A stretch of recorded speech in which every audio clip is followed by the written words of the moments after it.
안녕하세요. 방금 소개받은 김규희입니다. 네, 이렇게 하는 게 더 잘 들리실 것 같아요. 예, 충남에서 왔고요.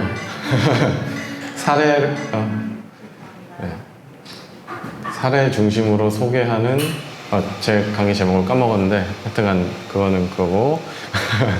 저는 네덜란드의 주거 실험과 실천 공동체, 그리고 충남사회혁신센터의 도내 사회적 자본 확충을 위한 노력에 대해서 말씀을 드리겠습니다. 지금 유튜브는 몇 분이 보고 계세요? 실시간은 아니시구나. 네네. 긴장했습니다. 생방송인 줄 알고. 네, 편하게 하겠습니다. 저는 이 충남에 오기 전에 네덜란드에서 한 4년 반 정도 공부하면서 살았고요. 잠깐 왔다가 코로나 때문에 눌러 앉게 됐습니다. 그래서 이렇게 저렇게 잘 지내고 있습니다. 이게 이제 제가 살고 있는 집의 뒷산인데요. 그냥 한번 넣어봤습니다. 사진이 좋은 것 같아서. 오늘 제가 말씀드린 내용은 이제 실천 공동체, 사회적 자본, 리질리언스 이 개념을 아주 간단하게 소개를 해드리려고 해요. 제가 알고 있는 몇 안 되는 개념들 중에 하나고, 이게 우리가 주민들의 주도로 사회를 바꿔 나가는 작업에 기초가 된다고 생각하는 이론입니다. 그래서 말씀을 드리려고 하고요. 네덜란드의 사회주택 체계에 대해서 간단히 말씀드리고, 청년 주거 상황 말씀드리고, 난민 주거 프로젝트들 3개를 말씀드리려고 해요. 그리고 여기서 어떤 함의를 우리가 발견할 수 있는지 소개해드리고, 저희가 충청남도 사회혁신센터에서는 어떤 노력들을 하고 있는지 간단히 소개해 드리려고 합니다. 저는 학부 때는 도시계획을 전공을 했고요. 학부 졸업 논문을 지구단위 계획의 발전 방안을 썼습니다. 그리고 이제 대학원 가서는 주택 및 지역 개발을 했는데, 주로 개발도상국의 슬럼 문제를 많이 다뤘어요. 그리고 이제 박사과정 들어가서는 조금 더 사회적인 관점을 채택해서 주거론을 중심으로 공부를 했습니다. 실천 공동체 개념을 간단히 말씀드리려고 하는데요. 공동체, 커뮤니티 이런 이야기들을 우리가 많이 하는데, 사실 공동체나 커뮤니티라는 것이 무엇인지에 대해서 정확히 알고 이해하고 있는가에 대해서 질문 안 할 수 없고, 사람들이 우리는 커뮤니티를 활성화해야 돼요, 우리 공동체를 활성화해야 돼요 라고 말을 하는데, 같은 말을 하고 있는 건가에 대해서도 생각을 해봐야 될 것 같아요. 그래서 이제 사회학을 좋아하시는 분들은 게마인샤프트, 게젤샤프트 이런 말을 많이 들어보셨을 거고, 많이 이야기를 하실 것 같아요. 그래서 게마인샤프트로 표현되는 이제 이건 커뮤니티죠. 아주 목가적 공동체를 생각하시면 됩니다. 농촌에서, 시골에서, 예를 들어서 한 15세기라고 치고, 시골에서 태어나서 일단 누구 집 자식인지 뻔히 알고, 아버지 뭐 하시는지 알고, 어머니 뭐 하시는지 알고, 그 집이 어떻게 사는지 알고, 태어나서부터 내가 어떤 삶을 살아갈지가 쭉 기대가 되고, 내가 무슨 생각을 할지도 서로 알게 된 것 같고, 그래서 우리 삶을 구성하는, 우리의 개인의 정체성을 구성하는 다양한 축들이 있지만, 그 축들이 아주 복잡하지 않고, 그리고 충분히 예측 가능한 삶을 살게 되죠. 그리고 이때의 공동체에서는 공간이 굉장히 중요합니다. 그래서 예를 들어서 마을 공동체 이런 개념들이 이 게마인샤프트적 개념이라고 볼 수 있고, 그리고 여기서의 중요한 점은 서로 다 알아야 돼요. 그러니까 마을에 10,000명, 20,000명 사는 게 아니라 그냥 한 5, 60집 산다고 보고, 정말로 우리 동네 누구네 집에 숟가락이 몇 개 있는지 다 안다, 이런 이야기겠죠. 그런데 이게 사회가 산업화되고 도시화되면서 게젤샤프트로 넘어오게 됩니다. 얘기는 뭐냐면, 더 이상 공간이 나의 삶을 규정하지 않고 이제는 관계가 중요해지는 거예요. 그래서 이게 영어로는 커뮤니티, 소사이어티 이렇게 번역이 됐는데, 어떤 동네에서 태어났다가, 어떤 집안에서 태어났다가 더 이상 나의 정체성과 내 삶을 규정짓지 않는 사회가 이제 된 거예요. 그래서 같은 공간에 있지만 서로 모를 수도 있고 그 여러 공동체에 속해 있을 수도 있죠. 그래서 우리나라 사회는 사실 뭐 이미 도시화가 많이 됐고 잘 사는 사회니까요. 지금 저만 해도 아파트 옆집 위아랫집 누구 수는지 모르거든요. 그러니까 게젤샤프트적 그 사회 속에 살고 있다고 봐야 되죠. 굉장히 새로운 말 같지만 이 얘기가 정리된 게 1902년인가 그렇습니다.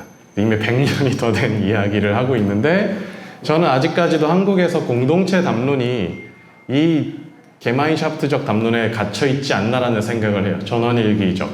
그래서 동네 사람 모두가 서로 알고 지내야 하고 동네 사람들이 서로 다 같이 인사하고 동네 일에 우르르 뛰어들고 마치 새마을운동 옛날에 하듯이 그런 낭만에 빠져 있지 않나라는 생각을 갖고 있습니다. 그러면은 이제 저한테 물어보겠죠. 그럼 공동체가 뭐 중요하지 않다는 거냐? 현대사회에서의 공동체는 이제 없어진 개념인데 그 끈끈함은 없어진 개념인데 우리가 잘못 방향을 짚고 있는 거냐? 라고 물어보실 수 있겠지만 현대사회에서는 실천 공동체라는 개념이 여전히 끈끈이 남아 있습니다. 그래서 이제 그 공동체, 그 옛날 목가족 공동체에서 도시적 공동체로는 이게 우리 이제 공동체 의식이 흐려졌어.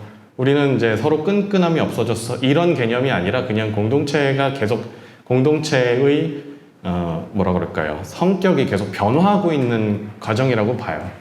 실천 공동체는 이제 상호 교류, 이제 서로 교류하는 거죠.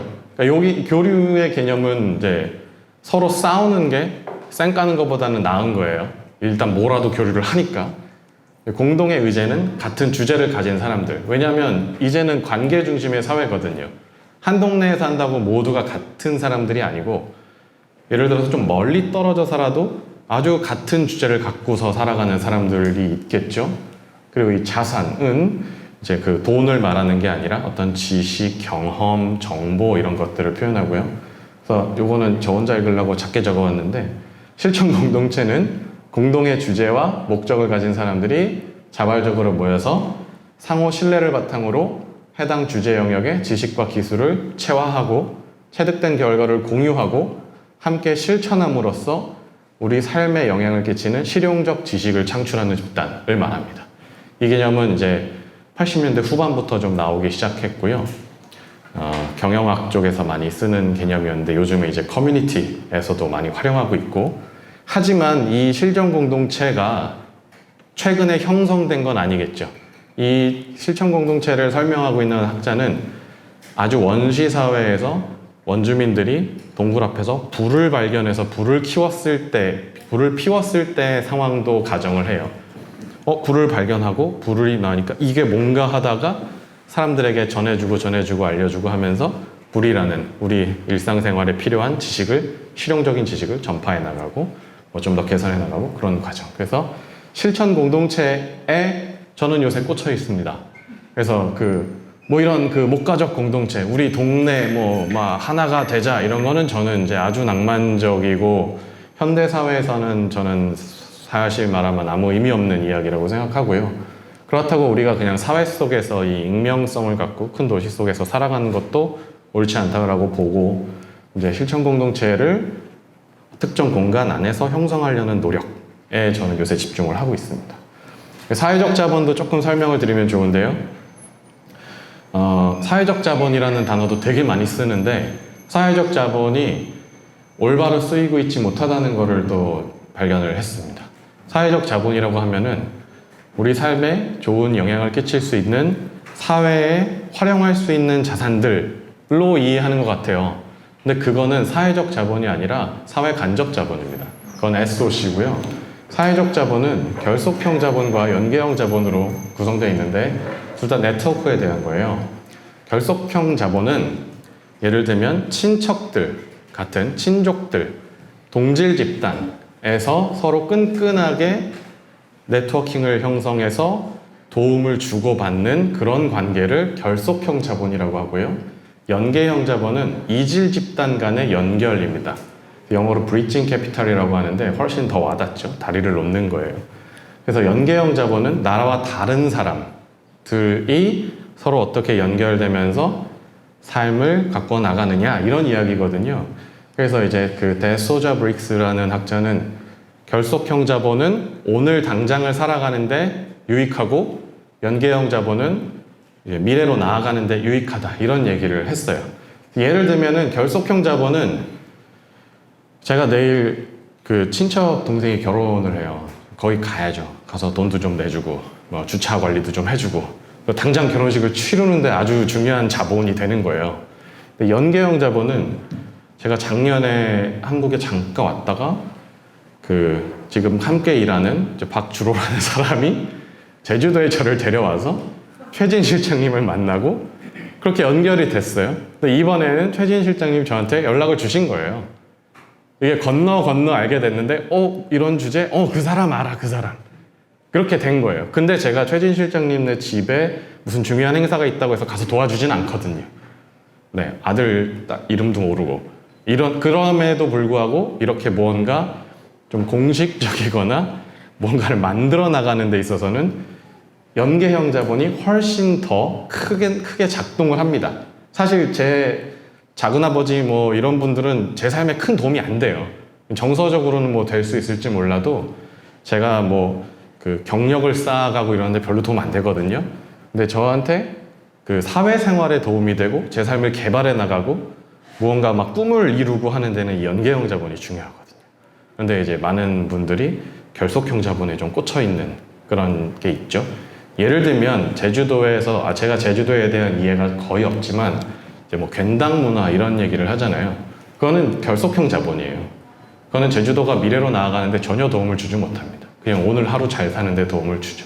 제주도가 잘 되려면 외지인들이랑 계속 연계를 하면서 그 사람들이 또 다른 사람과 갖고 있는 네트워킹들을 끌어올 수 있어야 되거든요.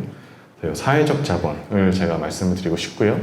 리질리언스 개념인데 리질리언스는 이제 저는 뭐 사회적 리질리언스를 중심으로 말씀을 드리겠지만 어떤 사회가 큰 충격을 받았을 때 그것을 버틸 수 있는 힘 혹은 여기서 이제 뭐 예를 들면 이제 리질리언스는 원래는 이제 그 자연과학에서도 많이 쓰거든요.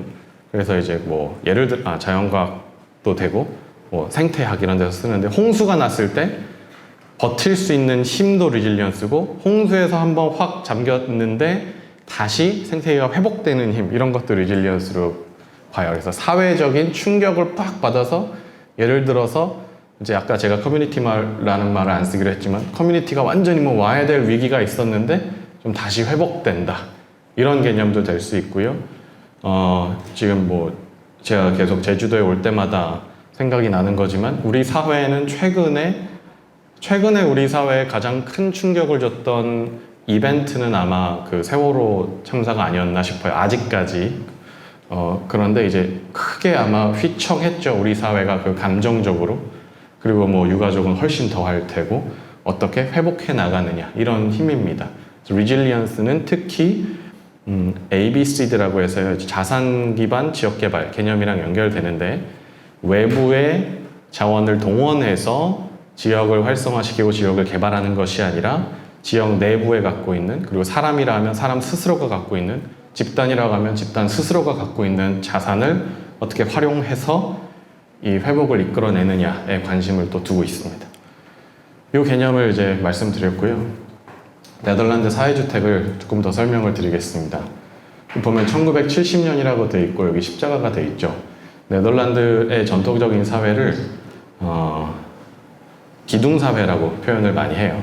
그래서 예를 들어서 뭐 개신교, 카톨릭, 사회주의자, 뭐 자유주의자 이런 진영이 그 사회를 이끌어 왔습니다. 그런데 그 사회를 이끌어 왔다는 게 그냥 담론을 이끌어 왔다 수준이 아니라 예를 들면 이거예요. 제가 교회를 다니는데 우리 교회에 가난한 사람이 있어요. 그 사람을 먹여 살리는 건 제 책임입니다. 그리고 제가 뭐 그 공산당원인데 우리 당원 중에 어려움에 빠진 사람이 있어요. 그럼 그 사람을 책임지는 건 우리 공산당원들의 몫이고 이런 식으로 되는 거예요. 그러다가 이제 1970년대 이후에 그 유럽의 그 유파 혁명이 있었고 사회 전체가 진보화되면서 어떤 종교의 영향력이 깨지고 그냥 어떤 진보 진영 전체를 구축하게 됐죠. 그래서 이제 기동사의 설명을 드렸고, 그럼 1852년에 기록된 바 첫 주택조합이 설립이 됩니다.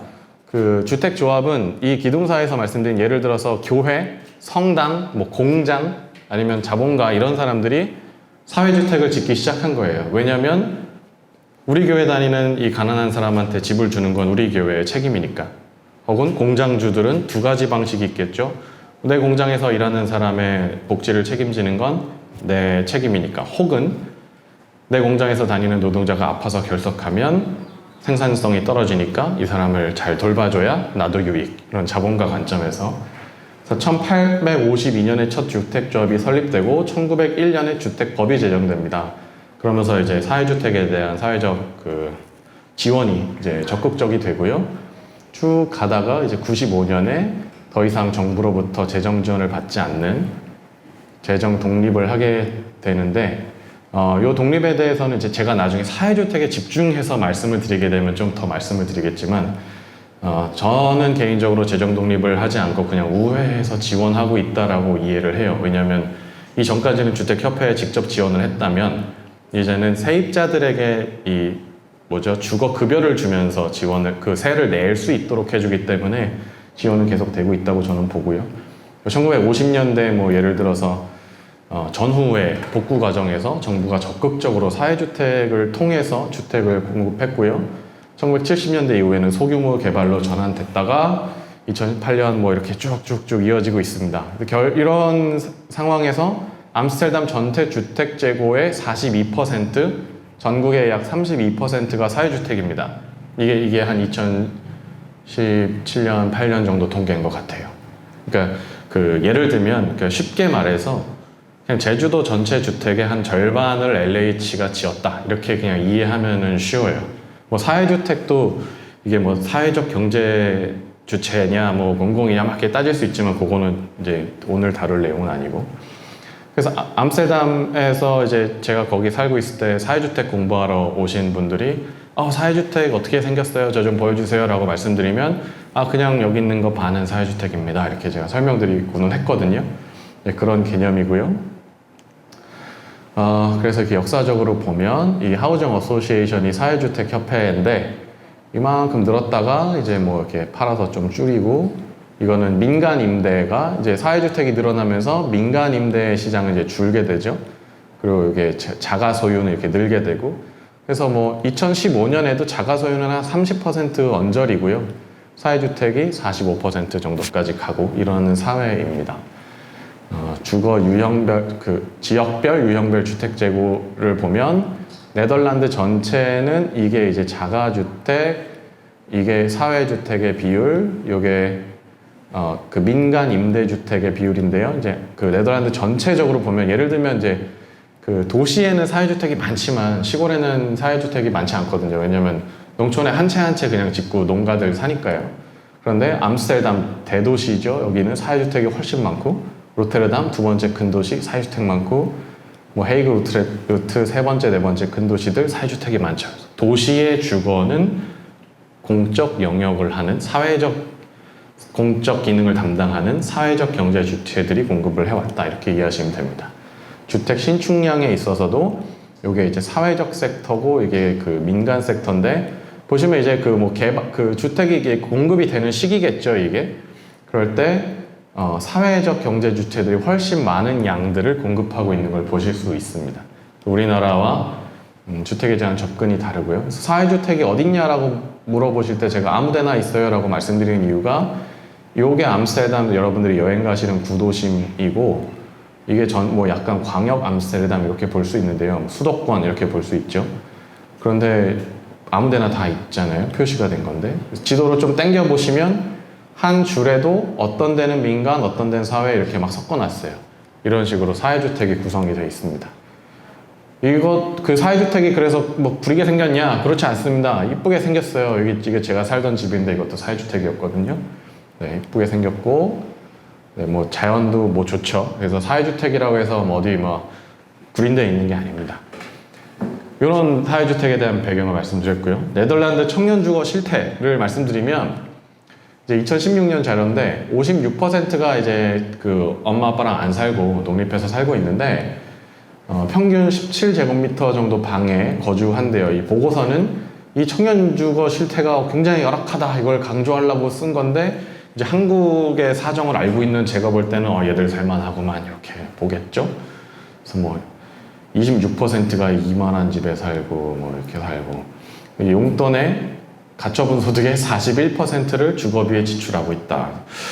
우리 한국 애들은 한 달에 용돈 50만 원 받아서 한 원룸에 40만 원 내고 알바해서 사는데 애들 행복하구만 뭐 이렇게 하고 생각을 했죠. 자료를 이제 이상하게 읽는 거죠. 한국 상황에 맞춰놓고 36% 이상의 현학 주거에 불만이 있다. 이런 배경에서 하여튼간 네덜란드의 청년 주거 문제가 심각하다 이런 이야기가 있습니다.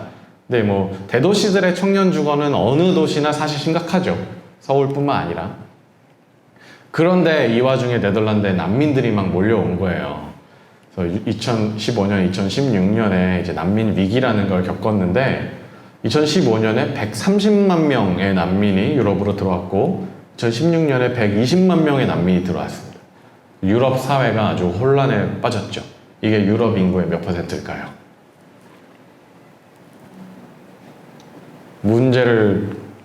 답을 맞추시는 분께 누군가 뭔가를 쏘는 거예요.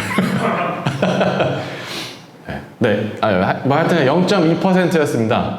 그래서 제가 이때 이제 유럽 난민 위기가 이제 궁금해서 저는 개발도상국 슬럼의 주택 개발을 공부하다가 그거를 이제 그만둬야겠다라고 생각한 게 방법론은 다 나왔는데 이제 정책적 실천 의지와 돈이 없다 이렇게 판단해가지고 고민을 하고 있었어요. 이 연구를 계속 하나마나.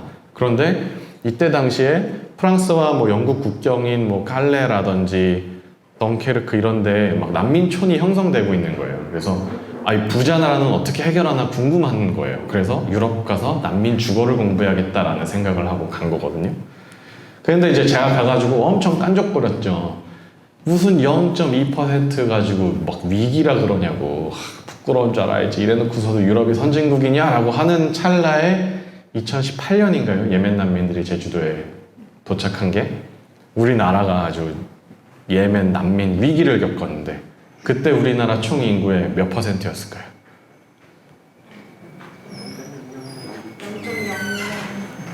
0.001%. 560몇 명 정도 들어왔었죠. 우리나라가 그거를 못 견뎌 하더라고요. 560명이면은 한 큰 비행기 한 대 정도 되나요? 한 대보다 좀 더 되네. 큰 비행기 몇 명 타죠? 한 2, 300명 더 큰 건 더 타고 그러죠. 하여튼 비행기 한두 대를 우리나라가 못 견디는 사회더라고요. 일단 그래가지고 부끄러웠던 일이 있었고요. 일단 네덜란드 이제 2016년 기준으로 볼 때 난민 인정자 수가 이제 평년에 한 6천 명 정도 인정을 받다가 신청자가 아니라 인정자예요. 이제 3만 4천 명으로 이제 늘어났고 네덜란드의 특징 중에 하나가 난민 인정을 받으면 5년간 체류 허가를 일단 주는데 5년 동안 큰 사고 안 치고 잘 있으면 그 다음에 시민권을 신청할 수 있게 돼 있습니다. 그래서 한국처럼 6개월, 3개월, 6개월, 1년 이렇게 끊지도 않고 이제 시민권을 안 주지도 않고요. 하여튼 이런 상황이었어요. 근데 이제 중동발 난민들은 대부분 제가 좀 대부분이라고 말씀드려도 되는데 청년 남성이 주 인구입니다. 왜냐하면 한 집안에서 너라도 살아라라고 밀어주는 거예요. 옛날에 저는 얘기만 들었던 시대의 이야기지만 우리나라 농촌에서 장남 서울에 대학 보내듯이 유럽으로 밀어준 거예요. 돈을 다 못해서. 그래서 청년들이 많고 남자들이 많고요. 그러니까 이제 아까 제가 여기 청년 주거가 안 그래도 힘들었는데 난민까지 오니까 근데 네덜란드는 난민들에게 집을 다 주거든요. 왜냐면 돌봐줘야 되니까요. 그러다 보니까 이제 큰일 났네 싶은 거예요. 그래서 이런 리빙랩들이 고안이 되기 시작합니다. 스타트블럭 리커하벤이라는 사례를 말씀드릴 건데요. 그래서 이제 읽어보시면 영피플이랑 젊은이들이랑 난민들을 주거를 통해서 하나로 만든다 이러는 프로젝트예요. 그리고 이게 상도 받고 이제 유럽의 실험실, 주거를 위한 이제 실험실이다. 그리고 이제 난민의 홍수 속에서 이제 무슨 사회 통합을 위한 이런 식으로 해서 이게 리빙 랩인 거예요. 왜냐면 이게 왜 리빙랩이었냐면 제가 이 관계자들을 인터뷰하고 그럴 때 처음 해보는 거예요. 자기들도 난민들이랑 이 본토 청년들을 같이 지내게 할 때 어떤 일이 벌어질지 자기들도 아무도 몰랐어요. 그래서 우리는 한번 거대한 실험을 해보자라고 해서 실험을 했다고 했어요. 추진 경과를 말씀드리면 2005년 6월에 요 리컬하벤 프로젝트가 들어갔던 시장과 한 주택협회 사장이 의기투합을 했고요. 2016년 7월에 입주를 받았습니다. 이 얘기는 만나서 합시다 라고 하고 정확히 1년 후에 완성이 된 거예요. 주거 프로젝트가 이렇게 되는 게 말이 안 되죠. 우리나라 맥락에서. 합시다 라고 하면 이제 주민들이 데모를 한 3년 하시게 두고 그리고 보상 절차를 또 한 3년 정도 진행하다가 정권이 바뀌면 사업 내용을 조정하고 이러다 보면은 이제 저는 한 75세쯤 되면 아파트를 하나 살 수 있겠죠? 뭐 그런 상황인데 1년 만에 해버리는 거예요. 뭐 이런 게 있고 입주 전에 입주자 미팅들을 통해서 이제 가치 전파, 이 프로젝트가 지향하는 가치가 뭔지에 대해서 교육을 하고 또 운영진을 선발을 했습니다. 그래서 이제 그 네덜란드 사람이랑 난민 합쳐서 560명 반반 해가지고 했는데요. 생활 그룹을 운영을 했어요. 뭐 19명에서 한 30명 정도 되는 사람들 조를 짜준 거예요, 팀을. 그리고 9개의 동으로 이제 구성돼 있고, 이제 임대료가 한 달에 한 400유로 정도 되는데 여기서 뭐 주거 보조금 받고 하면 더 싸고 하는데 하여튼간 굉장히 싼 겁니다. 그리고 이제 임대료가 뭐 50만 원이에요 뭐 이러면 아예 그 나라 엄청 비싸네 라고 하는데 이제 보증금이 없다는 걸 생각하면 굉장히 싸죠. 한국이 예를 들어서 뭐 청년들 서울에 가서 단칸방을 얻는다 해서 뭐 5천에 50이다 이러면은 그 보증금 없다고 생각하면 훨씬 더 내야 되는 거잖아요. 네, 그런 게 있고요. 운영상의 특징으로 자가 관리 시스템을 도입을 했는데요. 그 전체 이 사회주택 협회에서 전체 관리를 하지만 이 밑은 다 입주자들입니다.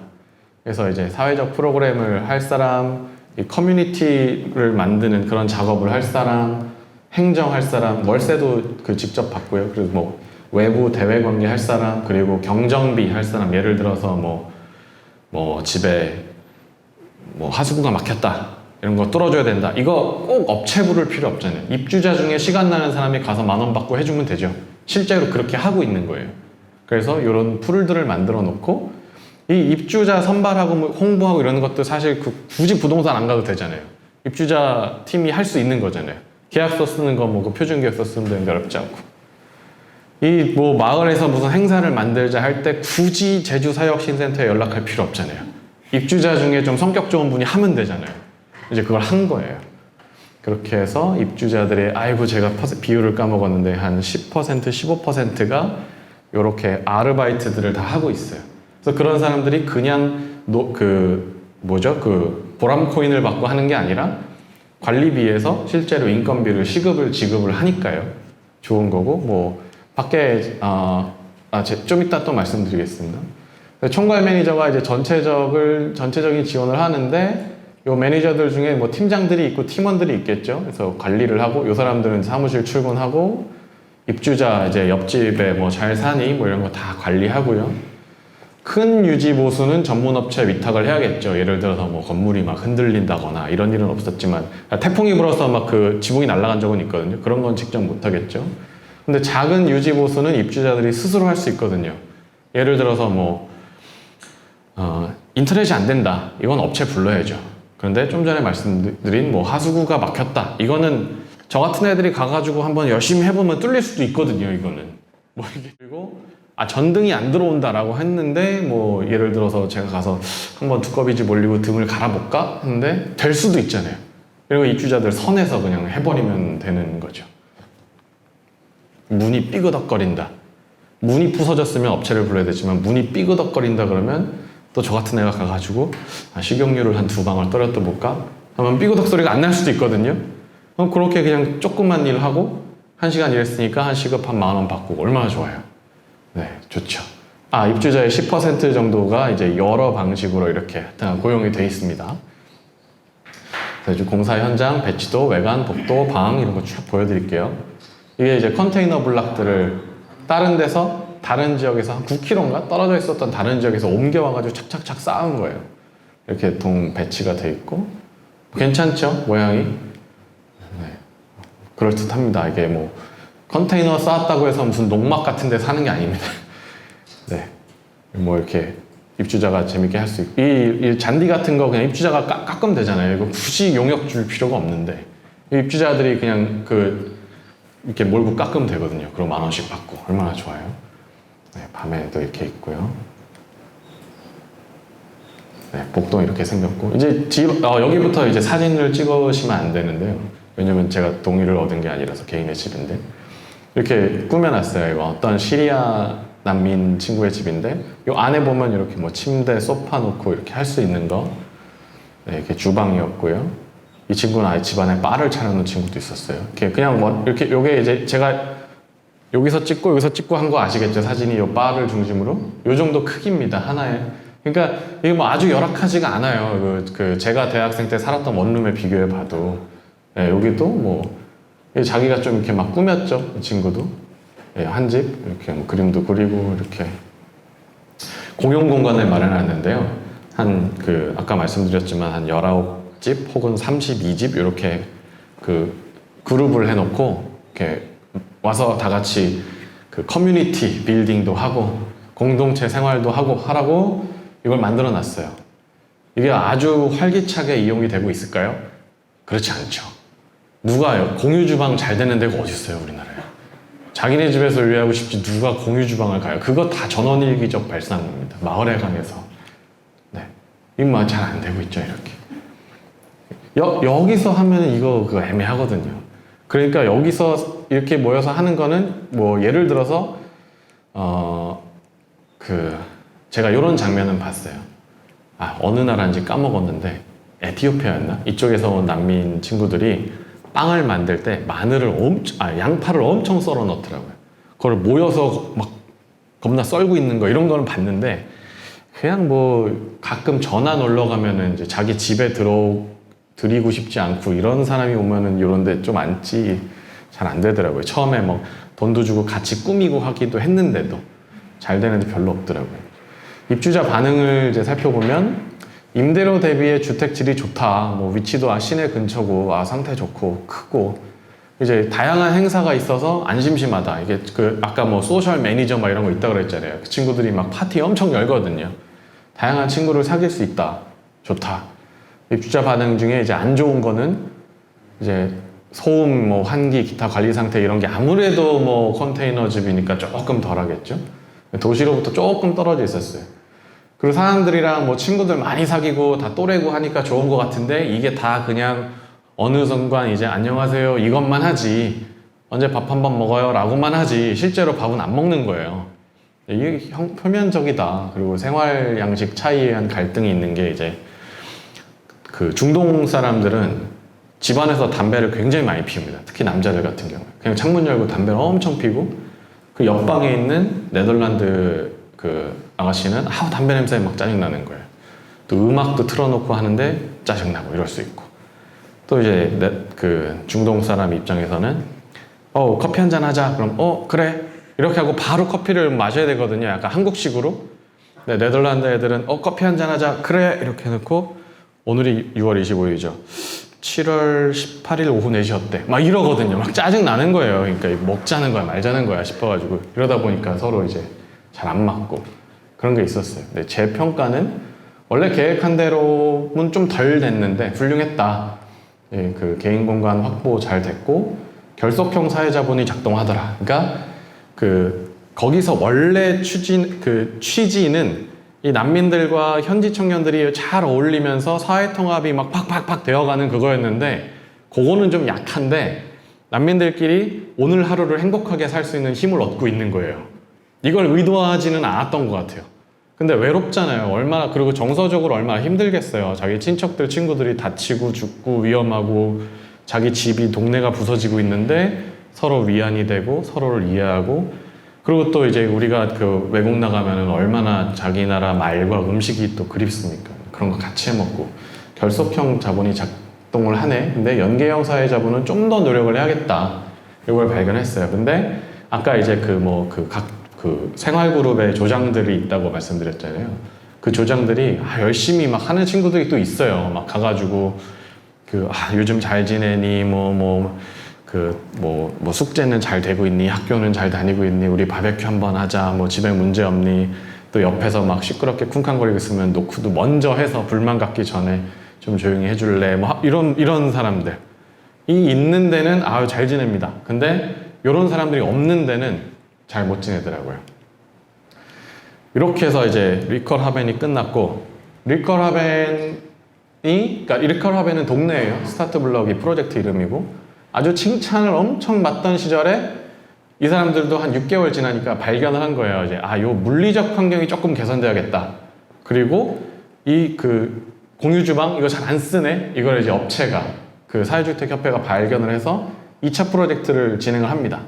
프로그램 주민들이 참여해서 관리하고 이런 건 똑같고요. 이제 뭐 이렇게 해가지고 막 주민이 막 되고 이렇게 섞여 살고 놀고, 유형도 이제 조금 이렇게 다르게 해가지고 25제곱미터짜리, 20제곱미터짜리 이렇게 있고, 이렇게 여기서 퍼왔는데 밖에서 볼 때 이제 또 컨테이너 같이 좀 덜 생겼고, 물리적 건축물의 질도 훨씬 좋아졌고요. 그럴듯하죠. 이쁘죠. 그 조립식인 거 별로 티 안 나죠. 밖에 몰딩을 착 대가지고.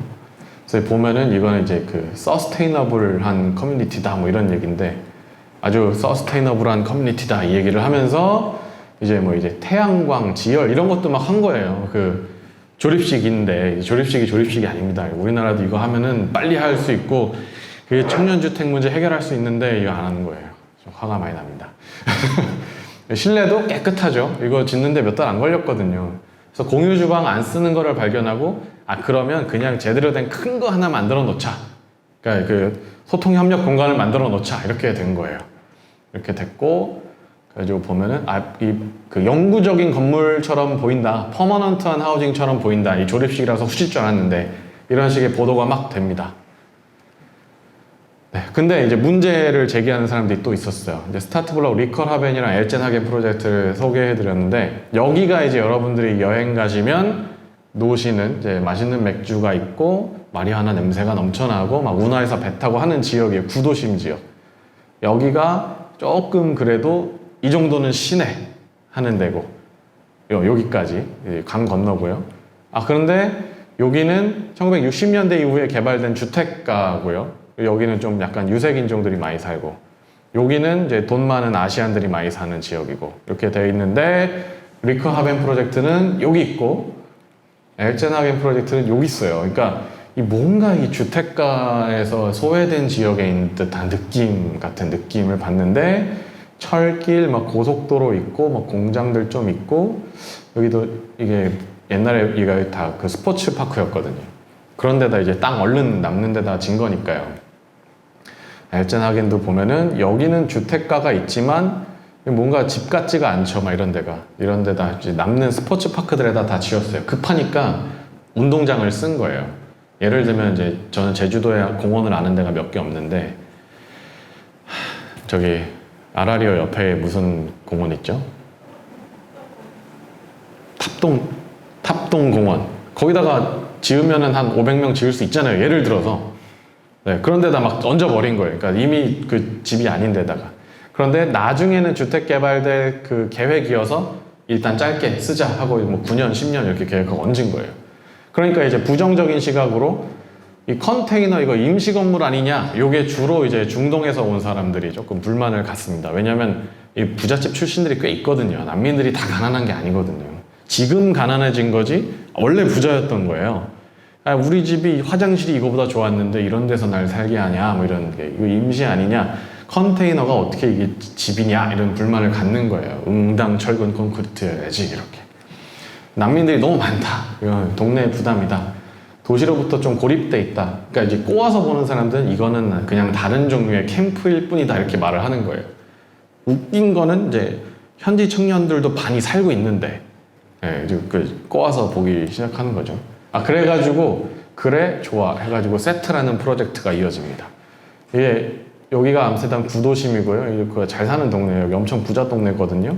2000년 이후에 개발되기 시작한 동네인데, 여기다 박아버립니다. 여기 원래 이게 빈 땅이었어요. 이거는 그 주택 개발 예정지였는데 그 아직까지 짓겠다는 건설 업체가 안 나타나가지고 그냥 이렇게 약간 동네 공원이었거든요. 좋아, 여기다 해보지 해가지고 여기다 옆에 다 뭐 그럴듯한 건물들이고 빡 여기다 꽂는 거예요. 이제 추진 과정이 재밌습니다. 여기부터 이제 오늘 제가 말씀드릴 거에 좀 본론이 시작되는데요. 여기다가 500명을 하겠으라고 주방정부가 아니라 이제 암스테르담 정부가 발표를 빡 합니다. 그럼 주민들이 어떻게 생각하겠어요? 이제 예멘 난민 500명이 제주도에 들어온 거예요. 어떻게 생각하겠어요? 그러면 막 컨테이너 진다고 하니까 이런 거 막 야 우리 동네 이쁜 동네인데 이거 우리 비싼 동네인데 어떻게 막 이렇게 되고 이런 거 안 돼, 이런 거 절대 안 돼, 막 이런 사람들이 막 온다고 절대 안 돼, 막 이런 사람들이 막 우리 딸들이 있는데 절대 안 돼, 막 이렇게 한 거예요. 그래가지고 이제 2017년에서 이제 2018년 5월 정도에 추진된 프로젝트인데 난민 500명을 수용할게 빵 때리니까 이제 주민들이 반발을 엄청나게 하죠. 이제 주민들의 반발의 대표적인 세 가지가 첫 번째, 너무 많아. 두 번째, 컨테이너 주택 하나도 안 예쁠 것 같아. 우리 동네 경관 다 망칠 것 같아. 세 번째, 무슨 이렇게 맘대로 지금 때가 어느 때인데 이렇게 팍 그 정부에서 꽂냐. 이 주민들이랑 수기를 거쳐야지. 이거 반응이었거든요. 그래서 정부가 오케이 180명 확 깎아준 거예요. 제가 이거 그 추진했던 부처 공무원한테 한국으로 치면 주무관 정도 되는 분한테 물어봤었어요. 이거 500명 뻥카였냐? 그랬더니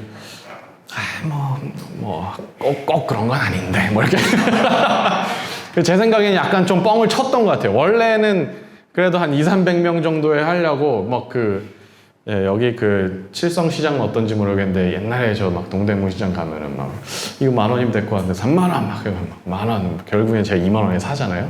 그래가지고 하고 원래 난민들 뭐 이제 다 하겠다고 했었나 봐요. 근데 이제 반반 여기도 똑같이 하고 건물 예쁘게 하겠다 이렇게 해가지고 공청회 몇 번 해가지고 조정이 됩니다. 근데 이제 여기까지는 이제 정부의 역할이었고 여기서 민관 협력이 이제 꽃을 피우기 시작을 합니다. 주민들 중에 조금 진보적인 가치를 가진 분들, 동네를 조금 이제 신경 쓰는 분들이 동료 주민들을 설득하기 시작해요. 야, 난민이 이 테러리스트들이 아니라고 하면서 그러면서 이제 그 여기가 암스테르담 아이버그라는 지역인데 아이버그 사회혁신센터 같은 조직에서 막 필름도 찍어요. 영상을 이제 짧은 영화들을 찍으면서 예를 들면 이런 거예요. 제주도민은 누구라고 생각하세요? 라는 영상을 계속 찍는 거예요. 어떤 사람은 뭐 제주도에 주소가 있으면 제주도민이죠 라고 말하는 사람도 있고 그래도 초중고를 나와야 제주도민이죠 라고 말하는 사람도 있고 뭐 좀 심한 분들은 뭐 선산이 제주도에 있어야 제주도민이라고 하는 분도 있겠죠. 뭐 예를 들면 이런 걸 하면서 여기서 이제 암스테르다머라고 표현했는데 암스테르다머라는 게 실체가 없는 거다. 이거 원래 다양한 사람들이 섞여 사는 거다. 그러니까 제주도민 자체가 실체가 없는 개념인 거예요, 사실은. 그래서 제 친구가 제주도 출신이 또 우연히 2명이 제주도 출신이 있고 지금은 제주도 밖에 사는 한 명은 밖에서 다 커서 직장을 제주도로 잡아서 온 친구가 있어요. 제주도에서 제주도민으로 인정받으려면 어느 정도 돼야 되냐라고 물어보면 최소한 초등학교 나와야 되죠, 여기서. 여기 예를 들어서 중학교 2학년 때 전학을 와서 여기서 대학까지 나왔다. 제주도민으로 인정받나요, 못 받나요? 어째서 받는 거예요, 그거는? 초등학교 안 나왔는데? 하여튼 이런 애매한 것들이 있잖아요. 이게 제가 답을 여쭙는 게 아니라 이거 아무도 정해놓지 않은 개념이라는 거. 그런데 이 사람들 마음속에는 그때그때 다른 기준과 그때그때 그냥 다른 감정에 따라서 얘는 제주도민, 얘는 아니고 뭐 이런 얘기들을 이제 암스테르담에서도 이 동네에서도 한 거죠. 그래서 암스테르담 자체가 이게 이민자들이 만든 나라고 이민자들이 만든 도시인데 도시의 40% 이상이 외국 혈통을 가진 사람들인데 무슨 여기서 따지고 있냐, 우리 다 같이 어울려 살자, 이런 담론들을 막 이제 영화를 통해서도 이제 확산시키고 있고요. 이제 난민들이 오면은 이제 그래도 뭐 말 공부도 해야 되고 뭐 물건도 사야 되고 뭐 해야 될 텐데 그런 거 좀 도와주자. 이런 움직임이 일어납니다. 그리고 이제 입주 전에 주민들이 주도해서 이 셋 프로젝트에 입주할 난민 90명을 동네로 초청해서 이제 동네 뭐 여기 슈퍼마켓이고 여기 병원이고 약국이고 여기 뭐 해안가고 이런 걸 착 투어를 다 시켜줬고요. 입주 날에 이사를 이제 일시에 들어오잖아요. 이제 입주 날 짠 할 때 그때 이제 뭐 우리나라 같았으면 앞에 딱 차 막고 뭐 이제 난민은 못 들어오고 로컬은 들어오고 이렇게 했겠죠. 막 시위하고 그렇게 안 하고 와서 이제 무료로 자기네가 안 쓰는 뭐 예를 들어서 식기라든지 커튼, 이제 뭐 욕실 깔판 이런 당장 필요한 것들을 좀 이렇게 나눠주는 그런 행사. 그리고 환영한다고 과일 슈퍼마켓이랑 협력해서 뭐 과일 이런 거 나눠주고 수프 나눠주고 숲 써와서 또 어떤 그 페인트 가게에서 페인트 협찬해가지고 이제 방 칠해야 되니까 뭐 그런 것도 하고 이렇게 했었어요. 여기부터 이제 민간 주도. 그리고 이제 이 입주를 하기 시작한 지금 2년 정도가 됐죠. 계속해서 10명 정도가 깊은 관심을 갖고 프로젝트를 대하고 있습니다. 관주도에서 민관 협력으로 이어졌다가 민간 주도로 넘어간 사례가 이제 세트 프로젝트인데요. 인물을 좀 소개해 드리려고 해요. 엘렌이라는 사람은 아이버그 동네 민관 협치관이라는 뭐죠? 민간 협치관? 이런 제도 제주도에도 있죠. 민간 협치위원 뭐 이런 분. 그래가지고 이분이 그분이에요. 이 아이버그라는 지역에 4명의 이 동네 브로커가 있거든요. 한국말로 번역하면 브로커가 맞아요. 그래서 시청 공무원인데 나와서 동네 일 보는 사람이에요. 그래서 동네 주민들이랑 뭐 수다 떨고 무슨 이슈 있으면은 이제 얘기하고 해결하고 동네 그 조그만 마을회관 이런 데 앉아가지고 이제 뭐 민원도 듣고 얘기도 하고 그런 사람이 있는데 이분이 또 너무 잘하셨던 게 이분이 이 미레이아랑 예스카라는 사람을 섭외를 해요. 이 지금 주민들이 위기다. 이 지금 난민들이 우리 동네에 오는 거 가지고 서로 갈라지고 반목하고 있고 큰일 났어요. 좀 어떻게 좀 해보세요. 두 분이 경험이 있으니 라고 해서 이분들에게 시에서 프로젝트를 좀 마련해서 월급을 줄 테니까 일단 일 좀 하고 있어봐요. 이런 식으로 이제 그래서 돈을 받기 전에 먼저 일을 하고 이분은 이제 예산을 따서 이분들 인건비를 마련하게 됩니다. 이분들이 속해 있었던 집단이기도 하고 이 아이버그라는 지역에 있었던 약간 진보적인 시민들이 모여있는 공동체가 있었어요. 실천 공동체죠. 여기서 말하는 공동체는 그 커뮤니티인데 이게 이제 네덜란드 말로 드림 이게 두라는 거거든요. 그래서 아이버그가 꿈꾸고 아이버그가 하는 뭐 그런 이제 집단인데 이제 뭐 어떻게 보면 이제 우리 리빙랩 팀들 이런 팀인 거죠. 리빙랩 참여하시는 지역 조직. 요 조직에서 또 막 열심히 합니다. 그래가지고 캠페인 같은 거 영화 찍고 캠페인하고 뭐 그런 거 다 도와주고. 그래서 이제 요 사람들을 섭외하고 요 사람들이 여기를 통해서 폴, 캐시, 뱁, 한스, 도라 뭐 이런 분들 막 섭외하고요. 이런 사람들이 또 나중에 이제 이 입주자들 이런 사람들을 막 또 이제 잘 챙기고 하면서 프로젝트가 굴러갑니다. 주요 실행자들을 말씀드리면 관은 프로젝트를 주도했는데 딱 거기서 끝난 게 아니라 시민 의견을 잘 청취를 했어요. 그래서 발표하고 준비까지 지방정부 역할을 했고요. 이제 주민들 의사표시를 했고 시민 조직이 참여를 했죠. 그런데 지지하는 주민들은 발표부터 쭉 하고 있고요. 이제 반대했던 시민들이 있겠죠. 그래서 야 우리 동네에 무슨 난민 뭐 500명 말도 안 돼! 막 이랬던 분들 90명 콜 해가지고 여기서 딱 그냥 끝난 거예요. 이제 관심, 무관심. 네, 이분들은 자기의 어떤 요구가 해결되면 더 이상 관심을 갖지 않는 거죠. 오케이 뭐 이 정도면 오케이. 우리 동네 막 이만한 뭐가 들어온다고 반대하다가 요만해? 오케이 이렇게 그냥 이제 딱 뛰는 거예요. 참여하는 난민들이 있는데 이 지지하는 시민들이 뭐 다양한 프로그램들을 막 준비해서 했다고 했잖아요. 참여하는 난민들은 막 열심히 해요. 무슨 말 가르쳐 주는 데도 가고 여기서 뭐 같이 놀자 그러면 가고 차 마시러 오라 그러면 가고 그런데 또 모두가 참여하진 않잖아요. 우리 주민들도 동네에 무슨 이벤트가 있어요. 그럼 가는 사람의 극소수에 가는 사람이 있고 대다수에 신경 안 쓰는 사람들이 있죠. 난민들도 마찬가지.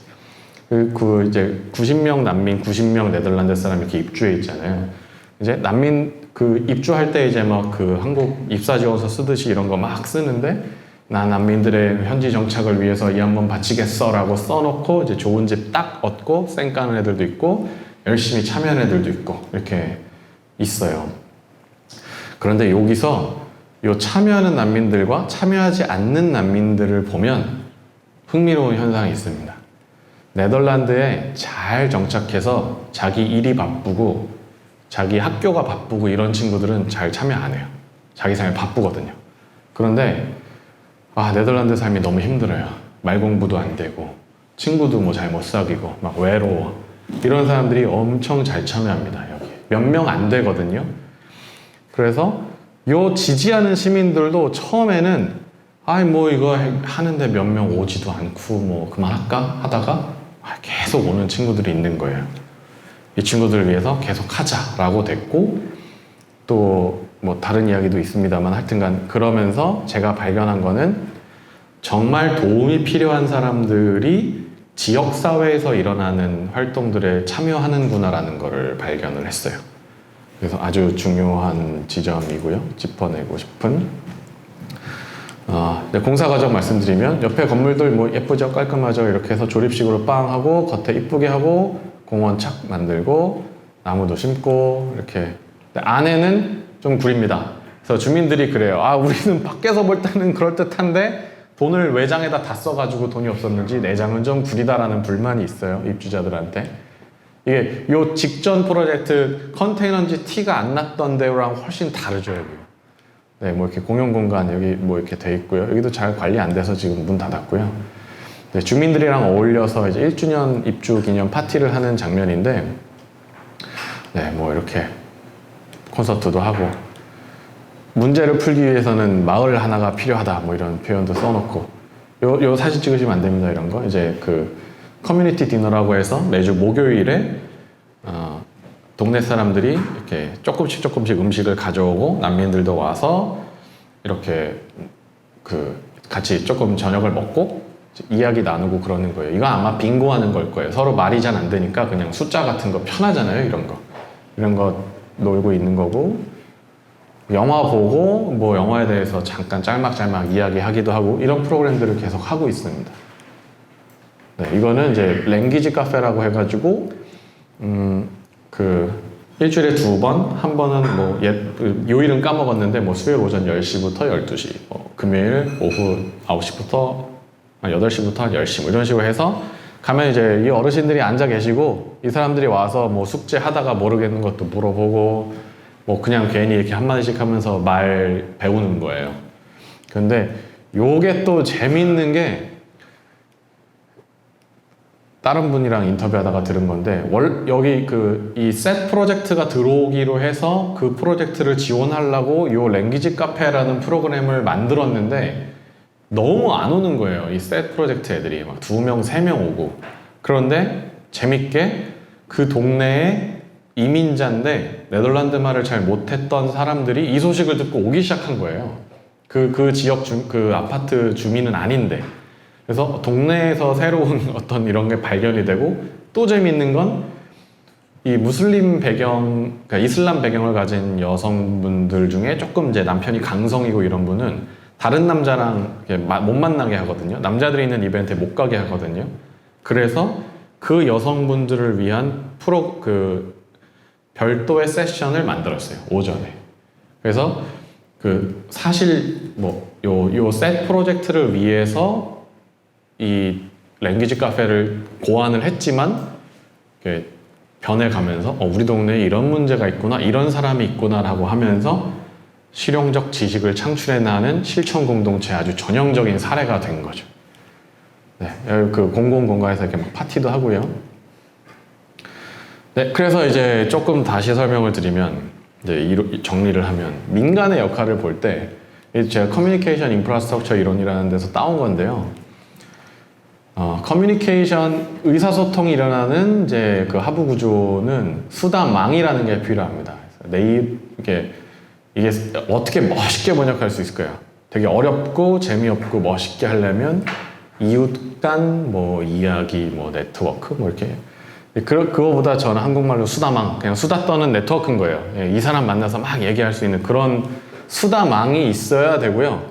이 수다망에 지역 소식지랑 지역 시민 조직이 굉장히 중요한 역할을 합니다. 그래서 우리 동네에 이런 일들이 있구나라는 게 계속 회전이 되는 게 중요한 거예요.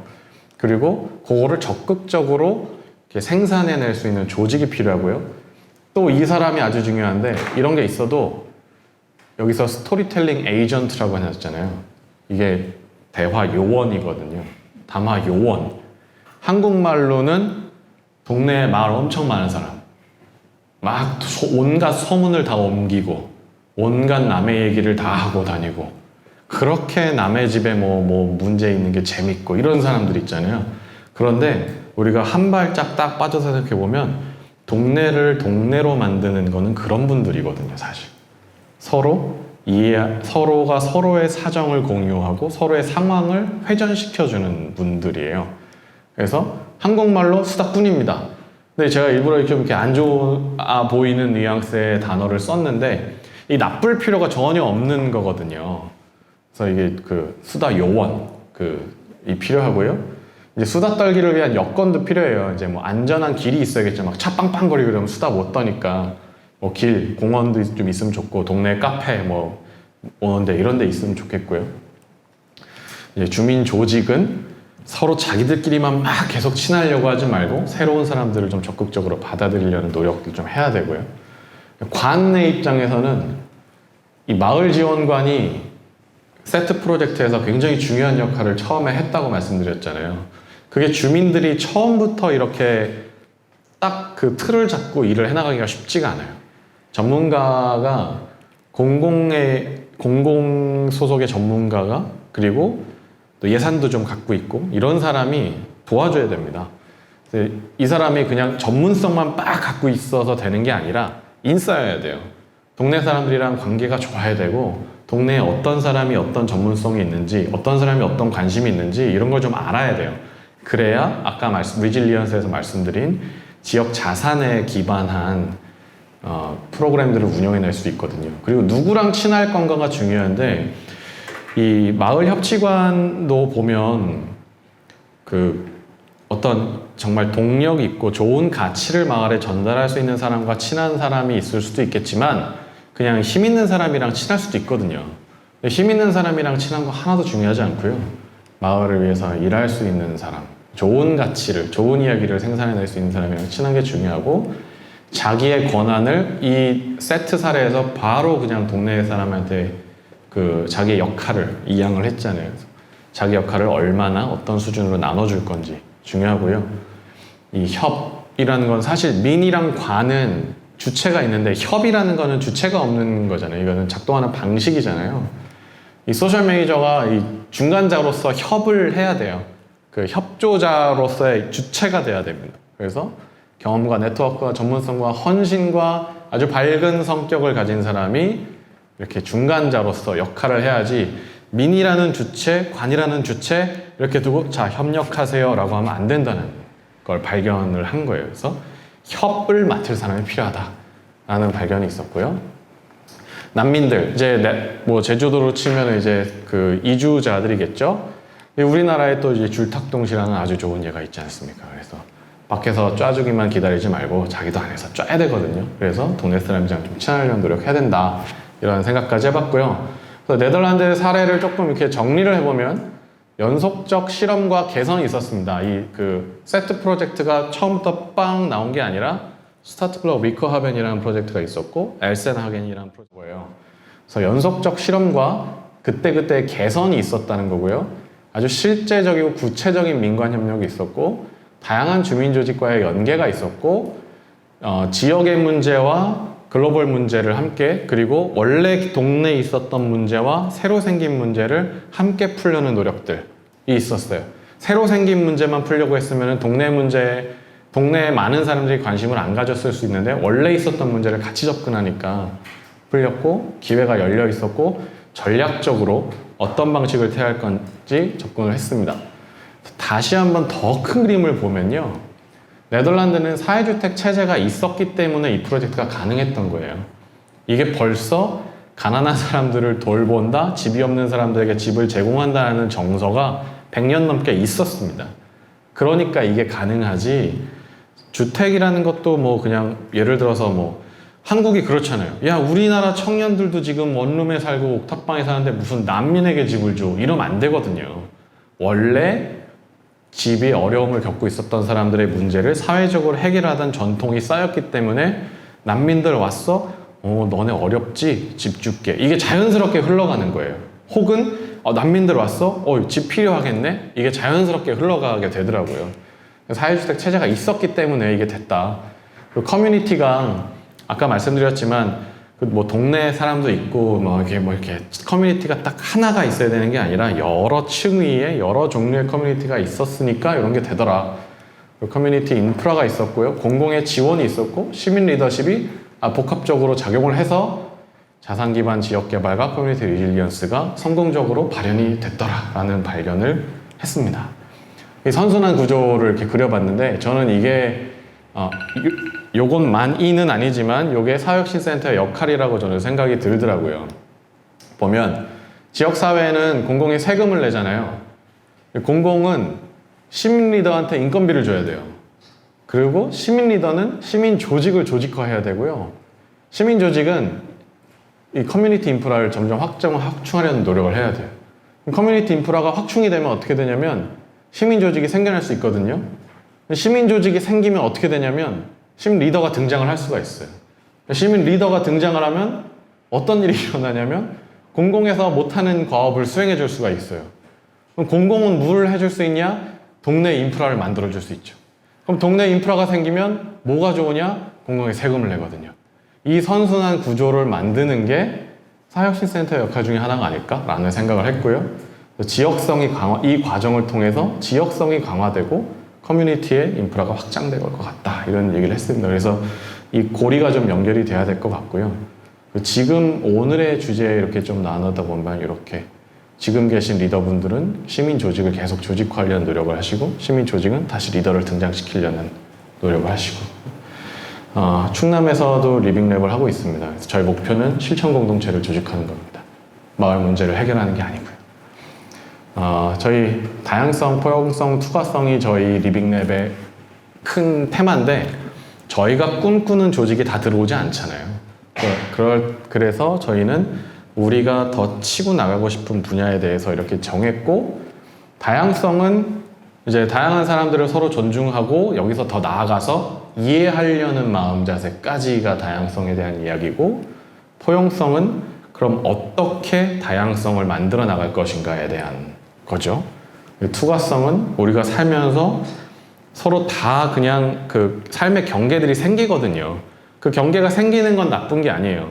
그런데 그 경계가 폐쇄적이고 새로운 사람의 유입을 막고 막 이제 그 조폭 조직들처럼 돼갈 때 그게 나쁜 거죠.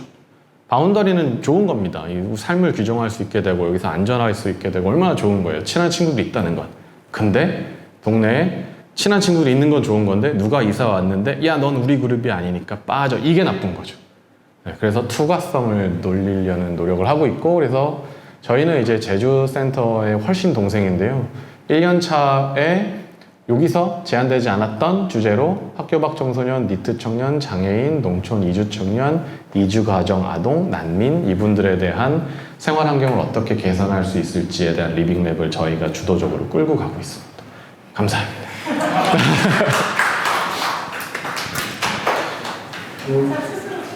네, 질문 있으시면 해주시고요. 제가 비행기 시간 때문에 쫄려서 한 10분 정도만 더 머물려고 하거든요. 네.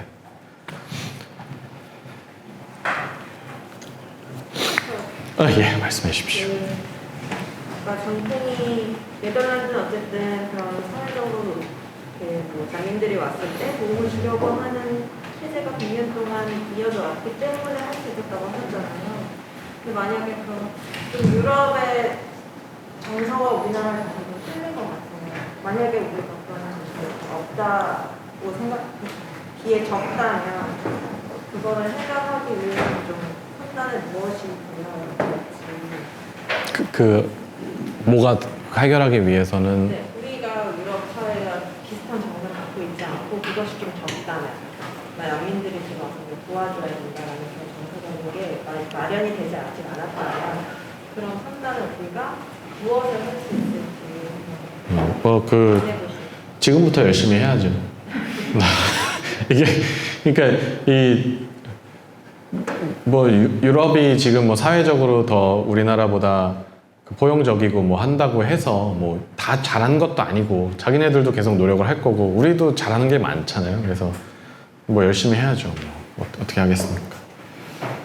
네, 열심히 화이팅. 네. 우리나라 같은 경우 사회주택에 대한 이런 이슈가 그렇게 시작된 지 얼마 안 됐잖아요. 예. 그래서 서울이랑 육지나 이런 부분들의 사회주택에 대한 이런 사이트나 네. 거기서 입주자를 모집하는 이런 부분들 홍보가 되게 잘 안 된다고 들었거든요. 아는 사람도 없고. 유럽 같은 경우에는 그런 그 입주자를 알리는 그런 사이트나 홍보, SNS 이런 게 저희 나라 위에서 어떤 식으로 활성화되어 있고 입주자 모집이 제대로 원활하게 되는지 그런 부분. 제 생각에 너무 좋으신 질문이신데 사회혁신센터의 고민과 마찬가지일 거예요. 사회혁신센터에서 리빙랩 프로젝트를 한다라고 하면은 홍보를 많이 해야 되잖아요. 주민들이 아시게끔. 근데 만약에 리빙랩 프로젝트를 한 40년 매년 해왔다. 그 홍보가 필요할까요? 그냥 주민들이 이쯤 되면 할 텐데 라고 할 거고 뭐 리빙랩을 막 생활 속에서 기획을 하겠죠. 주민들이. 그리고 전화해가지고 그 올해는 언제 모집해요? 뭐 이런 식으로 물어. 저는 이 전환이 유럽은 이미 주택에 대해서는 네덜란드는 이미 돼 있다고 보고요. 온 국민이 그냥 20살 되면 18살 되면 사회주택협회 사회주택 입주 대기자 명부에 자기 이름을 올립니다. 그냥 거의 모두가 자연스럽게 나 이제 어른이 됐어. 그러면 임대주택 신청해야지라고 일단 신청하고 보는 게 돼 있고요. 그래서 암스테르담 같은 경우에 좀 목 좋은 데는 막 10년 넘게 기다려요. 입주하려고. 오히려 그런 게 좀 문제고, 비율이 45% 가까이 됨에도 불구하고, 이런 전통이 쌓여 있고, 이 프로젝트 같은 경우는 청년 이제 18세에서 27세를 딱 이렇게 브라켓을 정해가지고 하는 건데, 너무 청년들이 기다리는 게 길어지니까, 사회주택 체계에 자기들이 담겨지지 못하니까, 요 청년주택에 들어와 있는 동안은 그 대기자 자격을 계속 유지시켜 주면서 이런 프로그램을 운영을 하고 있어요. 그래서 청년들을 위한 사회주택 프로그램의 일환으로 이게 운영되고 있고, 그래서 역사적으로 쌓여온 게 다르고요. 그래서 청년들한테 굉장히 적극적으로 홍보가 되고 있다고 저는 봐집니다. 네. 서울에 보면 강남 쪽에 쉐어하우스라고 해서 옛날처럼 그냥 방 하나를 놓고 이렇게 하는 게 아니라 아파트를 갖다 좀 리모델링 같은 어떤 테마나 어떤 약간의 같은 공감대가 형성된 사람들을 모아서 쉐어하우스 하는 데가 되게 많거든요. 그거랑 지금 말씀하신 거랑 저는 비슷하다고 생각을 하거든요. 예. 그래서 그거는 이제 상업적으로 하는 거고 이건 약간 사회적으로 한다고 하는데 네. 그러면 이제 그걸 갖다가 우리한테 지금 사회적으로 이제 상업적으로 하는 거 갖다가 그것도 어떻게 보면은 조금만 바꾸면 사회적으로 될 수 있는 그걸 싸게 하면 사회적으로 되겠죠. 지금 말씀하신 대로 하면 거기 실적으로 보면은 아파트 큰 거 예. 41평짜리 방 3개짜리 나눠서 같은 테마에서 영화 좋아하는 사람들은 영화를 좋아하는 예. 특정 어떤 공무원들이 이렇게 특정 테마를 딱 쉐어아웃을 하고 있거든요. 네네네. 또 보면 비용으로 따져보면 한 달에 40만 원 정도 예. 그 정도로 돼서 하고 있더라고요. 네. 큰 차이가 쉐어하우스의 절반의 입주자가 난민이면 얘기가 좀 달라질 것 같고요. 네. 그리고 쉐어하우스가 엄청 많으면 또 얘기가 달라질 것 같고요. 네. 그리고 이제 이 케이스는 아니지만 예를 들어서 사회주택으로 좀 논의를 확장해 나간다 할 때 서울에 있는 주택 재고의 절반가량 정도가 이제 SH, LH가 공급한 주택이고 싸다. 이러면 좀 달라질 것 같아요. 지금 한국은 서울의 경우는 공공임대주택이 전체 주택 재고의 5% 정도밖에 안 되거든요. 그러니까 주택 시장에 끼칠 수 있는 임팩트가 굉장히 적죠. 예. 이제 공공임대 주택 관련 청년 주거 관련해서 보다 보면 자치회나 이런 거를 사실 돌리긴 하는데 제대로 운영되지 않는 경우를 좀 많거든요. 네. 이제 사실은 저는 좀 약간 만약에 이제 네덜란드 사례 같은 경우는 처음에 비전이나 이런 부분에 대해서 교육을 하는 게 있는데 약간 그런 거를 저기서 원래 관에서 시작을 먼저 비전 관련된 교육을 하게 된 거예요. 비전. 그러니까 이 연구를 하는 이유나 이제 이런 걸 약간 교육을 했다고. 아, 네네네. 약간 청년 지금 자치회 쪽이 안 들어가는 건 사실은 그런 부분에 대한 여기도 자치회가 아주 잘 돌아가는 건 아닙니다. 그 말씀드렸지만 그 파트타임으로 아예 고용돼서 하는 사람은 열심히 하지만 이 생활 그룹장들 중에는 열심히 하는 사람도 있고 안 하는 사람도 있고 그렇거든요. 이제 그런 것들을 계속 발견해 나가고 수정해 나가는 노력이 여기 담겨 있단 말씀이고요. 이런 식의 뭐 자치 활동들은 여기저기서 있었지만 좀 전면적으로 이렇게 수행해 본 거는 제가 알기로는 네덜란드에서도 굉장히 드물고 약간 최초의 사례 이런 식으로 등장이 됐었고요. 그 주거자의 10% 가까이가 이렇게 연결이 되는 사례는 그래서 계속 수정해 나가고 있고 오늘은 말씀 안 드렸지만 스타트 프롬 리커 하벤이 첫 번째 프로젝트였고 그 다음에 엘젠하겐 그 다음에 세트였잖아요. 세트의 자치 조직은 완전 망했습니다. 거기는 자치 조직은 다른 그 동네 사람들의 참여는 잘 되고 있지만 자치 조직은 완전 망했어요. 네, 그거 좀 이렇게 다 계속 그 발전이 되고 있는 상황이지 저희가 뭐 이상 사회는 아니거든요. 네. 한 분 정도만 질문 더 받고 제가 결론을 좀 말씀드리고. 예, 그러면은 제가 결론을 좀 말씀드리려고 하는데요. 좀 깁니다, 이것도. 그 사회혁신 리빙랩이 뭐냐 뭐 이런 거 답하기 어렵지 않은 것 같아요.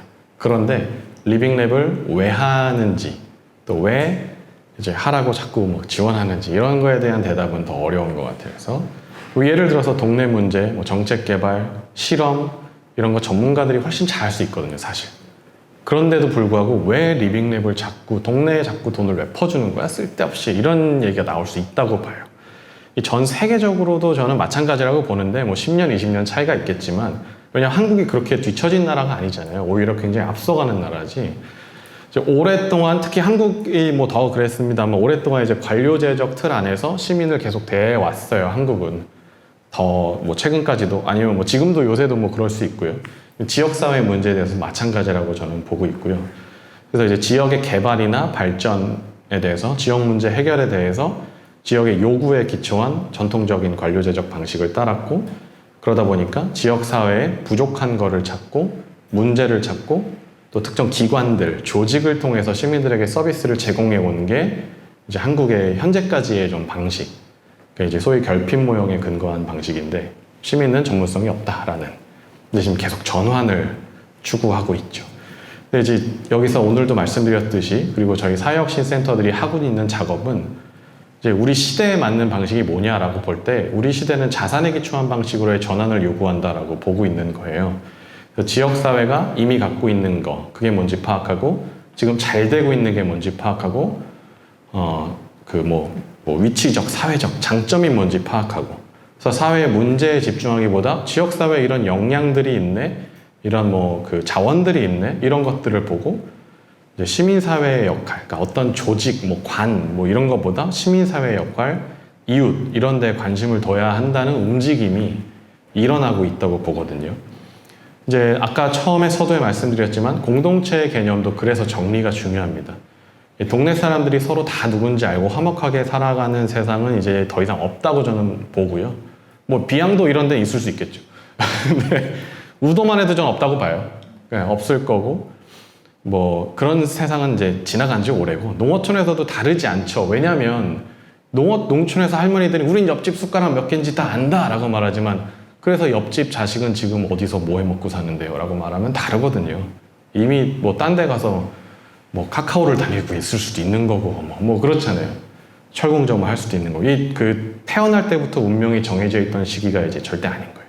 한 건물에 살아도 서로 모르는 사람들이 태반이고 이제 그러다 보니까 이제 현대 사회에서 또 우리가 추구하는 공동체는 이제 지리적 결사체로 이해하는 거는 저는 옳지 않다고 보고요. 관계가 중심이고 이 관계는 특정 장소에 사실 매일 필요도 없죠. 그래서 뭐 학교, 회사, 동호회 다양한 사회적 관계를 형성할 기회들이 있는데 또 이제 한번 형성된 관계가 쭉 죽을 때까지 가는 것도 아니고 막 옮겨 탈 수도 있는 거고요. 그리고 한 번에 여러 공동체에 이렇게 속할 수도 있고 그래서 공동체라는 개념이 현대에 와서 옅어진 게 아니라 그냥 달라졌다. 이제 우리의 공동체는 다르게 바라봐야 한다라고 이제 저는 보고 그런데 우리 현대 사회에도 아주 진한 공동체가 있는데 그게 이제 실천 공동체다. 그래서 아까 말씀드린 이제 공동의 주제와 목적을 가진 사람들이 교류하면서 자산들을 막 동원해서 실용적 지식을 창출해서 실제 삶에서 써먹는 그런 이제 공동체가 중요하다라고 말씀을 드린 거고요. 이제 그 실천 공동체에서는 이제 지식이나 알미 이제 결과로서 중요한 문제지만 그건 언제까지나 구성원들이 공존하면서 의미를 공유하고 같이 정체성을 형성하면서 인격체로 성장해 나가는 과정에서 나오는 부차적 산물이에요. 그 실천 자체가 중요하거든요. 그래서 상호, 교류, 공동의 의제, 뭐 아이디어, 정보 이런 것들 중요하고 근데 이제 네덜란드 사례에서 마지막 사례에서 발견한 거는 그 실천 공동체의 의제가 지역 사회에 관심을 둘 때 그때 그 지역이 수동적인 이제 수혜를 받는 그 지역에서 능동적인 주민들이 살고 있는 지역으로 변모되더라라는 것을 이제 발견한 겁니다. 그래서 실천 공동체가 먼저고 그 공동체가 지역 사회에 관심을 갖는 것 이것이 어떻게 보면 이제 좀 활용점정의 개념으로 갈 수 있다고 보는 거죠. 이때 이제 관주도 전문가 주도의 지역 사회 개발 방식에서 주민의 능동성을 존중하는 주민주도, 시민주도, 지역 사회 개발로 저는 전환될 수 있다고 보는 거고요. 그래서 이제 뭐 많이들 얘기하는데 주민주도, 뭐 공동체, 시민 역량 강화 이런 얘기 많이 하는데 이게 다 저는 이런 전환을 위해서 쓰여야 하는 단어들이라고 생각을 해요. 그리고 이것을 위해서 우리가 리빙랩을 하고 있다고 생각하고요. 그래서 리빙랩의 진짜 목적은 동네 문제 해결이 아니고요. 집, 회사 등등 내 일상이 펼쳐지는 여러 공간들에서 끊임없이 그 자기 삶에 진지한 관심을 갖고 변화를 만들어내고자 하는 사람들의 모임을 조직하는 것. 그래서 다시 말하면 리빙랩 팀을 조직하는 것이 리빙랩의 목적이다. 저는 이렇게 보고 있습니다. 그 팀이 뭘 하는지는 별로 중요하지 않고요. 그 팀이 지역 문제에 관심을 가지면 땡큐. 저는 이렇게 보고요. 그래서 이제 몇 달간 수행하는 리빙랩이 동네 문제를 해결한다? 이거 뻥이죠. 누구나 알죠.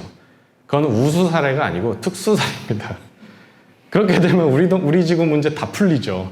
리빙랩 팀들이 어떻게 동네 문제를 온전히 해결을 해요. 그건 뻥이고요. 저는 그렇게 생각하고요. 진짜 그래도 우리가 우수 사례다라고 말할 수 있는 것은 성공했어 라고 말하려면 우리 지역 문제에 대해서 고민하는 사람들이 그리고 뭐라도 해보려는 사람들이 막 생겨나는 거예요. 그 사람들이 동네 이야기를 막 하고 야 이거라도 해보자. 저기서 돈 좀 준다더라 같이 하자. 저는 이게 리빙랩의 목적이라고 생각하고 이 활동을 계속 독려하는 것 이게 중요하다고 보고 있습니다.